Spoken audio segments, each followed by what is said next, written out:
Poio ten todo preparado para celebrar as letras galegas. Este ano, aproveitando que a autora homenaxeada é Xela Arias, o Concello quere visibilizar o papel da muller no mundo da escrita. Para iso, entre as propostas deste ano, salienta un faladoiro no que a xornalista Susana Pedreira e a poeta Tamara Andrés debaterán sobre a presenza do galego nos seus ámbitos. O propio día 17, pois expandimos os actos pola mañán tamén, pois dado que polo tema das restriccións este ano a popular carreira que se facían todo como sempre, pois que non pode ser, e entonces, bueno, pois truxemos o faladoiro de mulleres da man de Susana Pedreira e Tamara Andrés, no que nos falarán pois do periodismo e da poesía no galego dende unha perspectiva pois en feminino.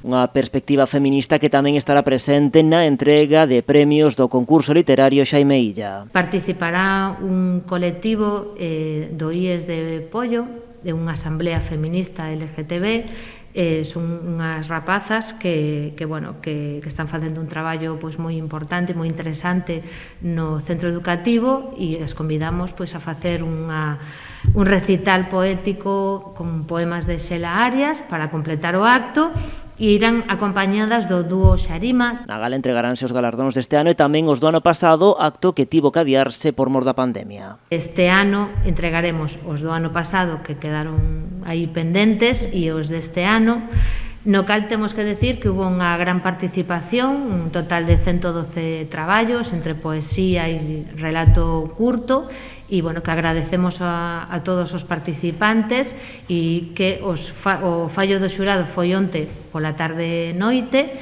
e que bueno, que estuvo bastante expandido e que foi moi bo, porque bueno, os traballos ao nivel estuveron pois moi ben. Tanto estas como o resto de iniciativas do programa contan coa colaboración da Cultural de Raxó. Na entidade salientan as estritas medidas de prevención contra a COVID. Vai a estar todo dentro das medidas, os aforos, todo vai a estar ben programado, entón non vai haber ningún problema. Todos os actos van ter lugar no Centro Cultural de Raxó, en todos os casos cunha capacidade limitada e sendo imprescindible inscripción previa.